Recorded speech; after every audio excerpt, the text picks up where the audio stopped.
हरे कृष्णा, राधे राधे, ओम सूर्याय नमः। दोस्तों, क्या आप जानते हैं कि सूर्य जो पूरे सृष्टि को प्रकाश देते हैं, उसका जन्म कैसे हुआ था? यह एक रहस्य है जो हजारों वर्षों से वेदों में छिपा है। आज हम सुनेंगे सूर्य देव की रहस्यमय उत्पत्ति की वह कथा जिसे जानकर आप भी चकित रह जाएंगे। आज की कथा अत्यंत ज्ञानवर्धक और प्रेरणादायक है। कथा आरंभ करने से पूर्व आपसे एक नम्र निवेदन है। शास्त्रों में कहा गया है कि कथा को अधूरा नहीं छोड़ा जाता, अतः इस कथा को अंत तक अवश्य सुने। तो आइए बिना किसी विलंब के आरंभ करते हैं आज की प्रेरणादायक कथा। जब अस्तित्व का कोई नाम नहीं था, जब समय का कोई अर्थ नहीं था, जब न आकाश था न धरती, उस अनंत शून्य में केवल अंधकार था, गहरा अथाह भेदी अंधकार। यह वह काल था जब स्वयं ब्रह्मांड भी अपने आदि रूप में अव्यक्त और अदृश्य अवस्था में विचरण कर रहा था। उस महाशून्य में एक दिन अचानक स्पंदन हुआ, अनंत शक्ति का आविर्भाव हुआ और परंपरा अनुसार ब्रह्मा स्वयं अपने स्वरूप में प्रकट हुए। वह शून्य अब केवल शून्य नहीं रहा, उसमें एक बीज पड़ा, सृष्टि आदि का बीज। उस बीज से प्रस्फुटित हुआ एक दिव्य कमल, जिसकी सुवर्ण कांति से सारा अंधकार तिरोहित हो गया। उस कमल के मध्य में विराजमान हुए कमल योनि ब्रह्मा, सृष्टि के आदि सृष्टा। स्वयं को चारों ओर अंधकार से घिरा देख ब्रह्मा विचलित हुए।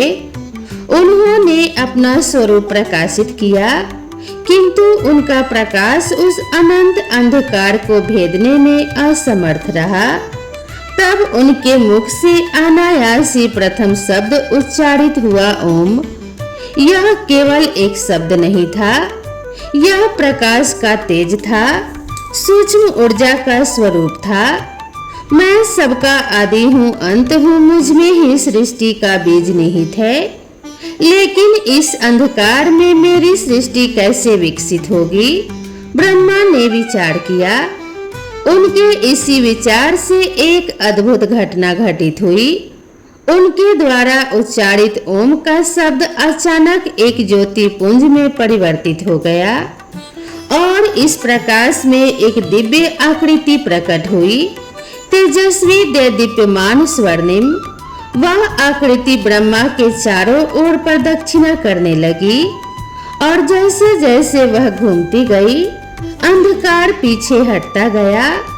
यह था सूर्य का आदि रूप, अंधकार का प्रथम विरोधी, प्रकाश का प्रथम स्रोत। ब्रह्मा ने प्रसन्न होकर कहा, तुम्हारे प्रकाश से ही मेरी सृष्टि का विस्तार होगा। तुम प्रकाश के अधिष्ठाता हो, जीवन के वाहक हो। अब से तुम्हारा नाम आदित्य होगा, जो आदि से है, जो अनादि है।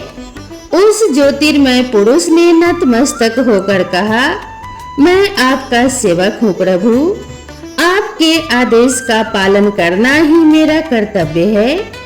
ब्रह्मा ने सूर्य के तेज को 3 भागों में विभाजित किया। प्रथम भाग से अग्नि, द्वितीय से विद्युत और तृतीय से उष्मा की उत्पत्ति हुई। इन तीनों से ही आगे चलकर सृष्टि का विस्तार हुआ। सूर्य के प्रकाश से प्रकाशित होकर ब्रह्मा ने सृष्टि की रचना आरंभ की। इस प्रकार अंधकार के गर्भ से प्रकाश का जन्म हुआ, जिसे हम आज सूर्य के रूप में जानते हैं। जैसे जैसे सृष्टि का विस्तार होता गया, ब्रह्मा के मानस पुत्र मरीचि का जन्म हुआ। मरीचि के पुत्र थे महर्षि कश्यप, जिनका तप और तेज अद्वितीय था। कश्यप का विवाह प्रजापति दक्ष की 13 कन्याओं से हुआ, जिनमें अदिति और दिति प्रमुख थी। अदिति देव माता कहलाई और दिति असुर माता। एक बार की बात है, जब देवताओं और असुरों के बीच भयंकर युद्ध हुआ। इस युद्ध में असुरों ने देवताओं को परास्त कर दिया और उन्हें स्वर्ग से निष्कासित कर दिया। देवताओं की इस दुर्दशा को देखकर अदिति का हृदय व्यथित हो उठा। उन्होंने अपने पति महर्षि कश्यप से कहा, स्वामी, हमारे पुत्र देवता अब अनाथों की भांति इधर उधर भटक रहे हैं। उन्हें उनका अधिकार दिलाने के लिए कुछ कीजिए। कश्यप बोले, देवी, इसका केवल एक ही उपाय है। तुम्हें कठोर तपस्या करनी होगी। यदि परमात्मा प्रसन्न हुए तो वे निश्चित ही हमारे पुत्रों की सहायता करेंगे। अदिति ने भगवान विष्णु की आराधना आरंभ की। वे निराहार रहकर एक पैर पर खड़ी होकर दिन रात श्री हरि का ध्यान करने लगी। उनकी अखंड तपस्या से प्रसन्न होकर एक दिन भगवान विष्णु प्रकट हुए। माता अदिति, तुम्हारी तपस्या से मैं अत्यंत प्रसन्न हूँ, वरदान मांगो। ऐसा भगवान श्री विष्णु ने कहा। अदिति ने अत्यंत नम्रता से कहा, प्रभु, मेरे पुत्रों को उनका स्वर्ग लोक वापस दिला दीजिए। उन्हें उनका पुनः अधिकार प्राप्त हो। विष्णु भगवान मुस्कुराए और बोले, देवी, मैं स्वयं तुम्हारे पुत्र के रूप में अवतार लूंगा और असुरों का विनाश करूंगा। तुम निश्चिंत रहो। अदिति ने कृतज्ञता के साथ भगवान को प्रणाम किया और अपने आश्रम लौट आई। कुछ समय पश्चात उन्हें गर्भ धारण हुआ। वह गर्भकाल अत्यंत दिव्य और अद्भुत था। पूरा आश्रम तेजस्वी प्रकाश से आलोकित रहता, मानो स्वयं सूर्य देव धरती पर उतर आए हो। परंतु जैसे जैसे समय बीतता गया, गर्भ में स्थित शिशु का तेज इतना तीव्र हो गया कि अदिति के लिए उसे धारण करना कठिन हो गया। उनका शरीर उस अलौकिक तेज को सहन नहीं कर पा रहा था। पीड़ा से व्याकुल होकर अदिति ने अपने पति कश्यप से कहा, स्वामी, मेरे गर्भ में स्थित शिशु का तेज मेरे शरीर को जला रहा है। यह मुझसे सहन नहीं हो रहा। कश्यप ने समाधि में स्थित होकर दिव्य दृष्टि से देखा और उन्हें सत्य का भान हुआ। उन्होंने कहा, देवी, तुम्हारे गर्भ में स्वयं सूर्य तेज विराजमान है। यह ब्रह्मा जी द्वारा उत्पन्न आदि सूर्य का अंश है, जो अब मानवीय स्वरूप में जन्म लेने जा रहा है। यह सुनकर अदिति और भी अधिक चिंतित हो उठी। कश्यप ने उन्हें धैर्य बंधाते हुए कहा, मैं अपनी मंत्र शक्ति द्वारा तुम्हारे गर्भ के तेज को कम कर देता हूँ, जिससे तुम्हें कुछ शांति प्राप्त हो सके। कश्यप ने मंत्रोच्चार किया और अपनी योग शक्ति से अदिति के गर्भ को 2 भागों में विभाजित कर दिया। एक भाग में शिशु रहा और दूसरे में उसकी अधिकतम तेजस्विता। समय आने पर अदिति ने एक अत्यंत तेजस्वी पुत्र को जन्म दिया, जिसका संपूर्ण शरीर स्वर्णिम आभा से चमक रहा था। उसके जन्म लेते ही चारों दिशाओं में दिव्य प्रकाश फैल गया। आकाश में देव दुदुम्बियां बज उठी और देवताओं ने पुष्पों की वर्षा की। किंतु उसी क्षण एक विलक्षण घटना घटित हुई। जब बालक अदिति के गर्भ से बाहर आया, तब गर्भ का आधा भाग अभी भी भीतर ही रह गया, जिसमें बालक का सेज तेज समाहित था। ऋषि कश्यप ने अपने दिव्य दृष्टि से यह अद्भुत स्थिति देखी और प्रसव की प्रक्रिया को पूर्ण कर उस अर्धांग को भी बाहर निकाला। इस प्रकार अदिति के गर्भ से 2 अलग अलग रूपों का जन्म हुआ, एक जीवित बालक और दूसरा तेजस्वी अंड। चूंकि वह बालक अर्धअंड से उत्पन्न हुआ था, अतः उसका नाम परामर्तंड, अर्थात वह सूर्य जो अर्ध अंड से उत्पन्न हुआ। बालक के शरीर का अधिकांश तेज उस दूसरे भाग में समाहित था, जिसे आकाश में स्थापित किया गया, और वही तेजस्वी गोला कालांतर में सूर्य कहलाया। इस प्रकार मार्तंड सूर्य दो रूपों में विद्यमान हुए, एक मानवीय रूप में और एक आकाशीय तेज गोलक के रूप में। उनके जन्म से ही असुर भयभीत होकर भाग खड़े हुए और देवताओं को पुनः स्वर्ग लोक प्राप्त हो गया। इस प्रकार देव माता अदिति और महर्षि कश्यप के पुत्र के रूप में मार्तंड सूर्य का जन्म हुआ, जिन्हें विविस्वान के नाम से भी जाना जाता है। मार्तंड सूर्य का तेज दिन प्रतिदिन बढ़ता गया। उनके शरीर से निकलने वाली किरणें इतनी प्रखर थी कि कोई भी उनके समीप जाने का साहस नहीं कर पाता था। स्वयं माता अदिति भी उनके निकट आने से भयभीत रहती थी। सूर्यदेव अपनी इस स्थिति से अत्यंत व्यथित हो उठे। वे अकेलेपन और उपेक्षा से घिर गए थे। एक दिन भगवान शिव कैलाश से भ्रमण करते हुए उस स्थान पर आ पहुँचे जहाँ सूर्य ध्यान में लीन थे। शिव का ध्यान उस अलौकिक तेज की ओर गया जो सूर्य से निकल रहा था। यह कौन है जिसका तेज असहनीय है? भगवान शिव ने सोचा और उन्होंने अपने तीसरे नेत्र से देखा और जाना कि यह तो स्वयं मार्तंड सूर्य हैं, जो अपने ही तेज से व्याकुल हैं। शिव ने स्नेह पूर्वक पूछा, हे मार्तंड, क्या तुम स्वयं अपने तेज से कालांत और पीड़ित नहीं हो? सूर्य ने सिर झुकाकर उत्तर दिया कि हे महादेव, मेरा तेज इतना प्रखर है कि कोई भी मेरे समीप नहीं आता। मेरी माता भी मुझसे दूरी बनाए रखती है।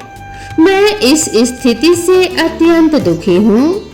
कृपया कोई उपाय बताइए जिससे मेरा तेज संतुलित हो जाए। भगवान शिव ने करुणा से देखा और बोले कि हे सूर्य, मैं तुम्हारे तेज को 3 भागों में विभाजित कर दूंगा, जिससे तुम्हारा जीवन सहज हो सकेगा और सृष्टि भी संतुलित रूप से प्रकाशित हो सकेगी। इतना कहकर शिव ने अपना त्रिशूल उठाया और सूर्य को 3 भागों में विभाजित कर दिया। एक भाग से प्रातः काल का सूर्य, दूसरे से मध्याह्न और तीसरे से संध्या का सूर्य प्रकट हुआ। इस प्रकार सूर्य के 3 रूप प्रकट हुए, अरुणोदय, विवस्वान और अस्ताचल सूर्य, जिनसे दिन के 3 काल निर्मित हुए। सृष्टि संतुलित हो गई और सूर्य का तेज सम्यक रूप से धरती को आलोकित करने लगा। पहला भाग सूर्य के मानवीय रूप में रहा, दूसरा भाग उस अंडे में समाहित हो गया जो आकाश में स्थापित था, और तीसरा भाग पृथ्वी पर अग्नि के रूप में स्थित हुआ। अब तुम अपने मानवीय रूप में एक सामान्य जीवन व्यतीत कर सकोगे, भगवान शिव ने कहा। आकाश में स्थित वह अंडा संपूर्ण ब्रह्मांड को प्रकाशित करेगा, और अग्नि के रूप में तुम यज्ञों में आहुति लेकर मनुष्यों की सेवा करोगे। सूर्य ने कृतज्ञता पूर्वक शिव को नमन किया। अब उनका तेज इतना सहनीय हो गया था कि लोग उनके समीप आ सकते थे। माता अदिति सबसे पहले दौड़कर अपने पुत्र से लिपट गईं और उन्हें अपने हृदय से लगा लिया। शिव द्वारा विभाजित उस दिव्य अंडे से एक अद्भुत घटना घटी। उस अंडे से एक प्रकाश पुंज निकला जो साकार होकर एक सुंदर युवक में परिवर्तित हो गया। वह युवक अत्यंत मनोहर था। उसके शरीर से तेज की किरणें प्रस्फुटित हो रही थी।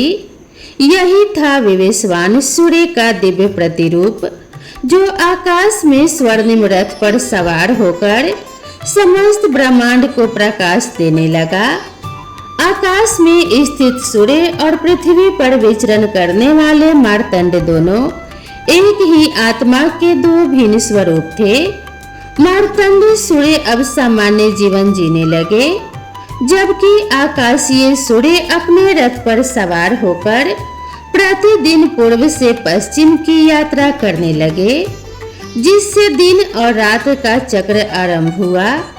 यह विभाजन सूर्य की उत्पत्ति का एक अद्भुत और रहस्यमय पक्ष था, जिससे उनका अस्तित्व दिव्य और मानवीय दोनों रूपों में विभक्त हो गया। अब सूर्य युवा अवस्था में पहुंच गए थे। देवी अदिति और ऋषि कश्यप उनके विवाह को लेकर चिंतित हो उठे।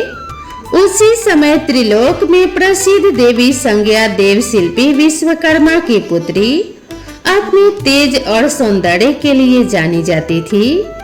एक दिन देव ऋषि नारद विश्वकर्मा के भवन पहुंचे। विश्वकर्मा ने उनका आदर पूर्वक स्वागत किया और पूछा कि हे देव ऋषि, आपके आगमन का उद्देश्य जानना मेरे लिए सौभाग्य की बात होगी। नारद जी मुस्कुराए और बोले, मैं एक विशेष प्रस्ताव लेकर आया हूँ। देव माता अदिति और महर्षि कश्यप के पुत्र सूर्यदेव के लिए आपकी पुत्री संज्ञा का हाथ मांगने आया हूँ। विश्वकर्मा के मन में थोड़ी दुविधा उत्पन्न हुई। वे जानते थे कि सूर्य का तेज अत्यंत प्रखर है। भले ही अब वह विभाजित हो चुका है, क्या उसकी पुत्री वह तेज सहन कर पाएगी? परंतु सूर्य से संबंध एक गौरव की बात थी। उन्होंने संज्ञा को बुलाकर प्रस्ताव रखा। संज्ञा ने सूर्य के विषय में बहुत सुना था और सहर्ष विवाह के लिए सहमत हो गई। शुभ मुहूर्त में सूर्य और संज्ञा का विवाह संपन्न हुआ।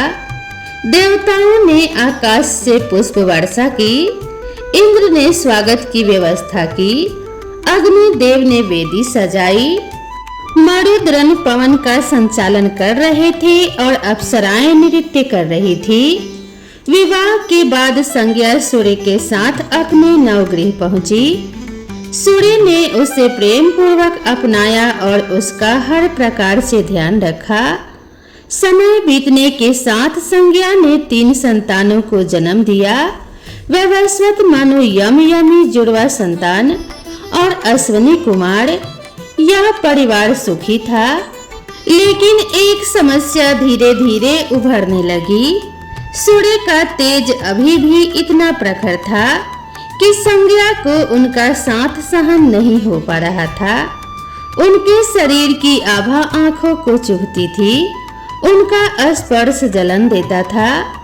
वह भीतर ही भीतर क्षीण होती जा रही थी, परंतु अपने प्रेमवश उसने कभी कोई शिकायत नहीं की।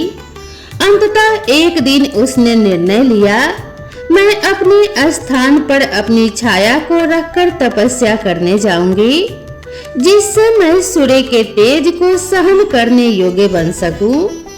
उसने अपनी छाया को आदेश दिया, तुम मेरे स्थान पर रहो, बच्चों की देखभाल करो और सूर्यदेव को मेरी अनुपस्थिति का आभास न होने दो। छाया ने आज्ञा का पालन किया। संज्ञा पिता के घर गई और वहां से एक दिन उत्तर दिशा की ओर वन में चली गई, जहां उसने घोड़ी का रूप धारण कर तपस्या प्रारंभ की। इधर छाया सूर्य के साथ रहने लगी। प्रारंभ में सब ठीक रहा, किंतु धीरे धीरे छाया का व्यवहार बदलने लगा। उसने वैवस्वत मनु यम और यमी के साथ रूखा व्यवहार करना शुरू कर दिया और अपने 2 पुत्र सावर्णी मुनि और शनि को अधिक प्रेम और विशेष अधिकार देने लगी। यम के साथ तो वह कठोरता की सारी सीमाएं लांघ गई।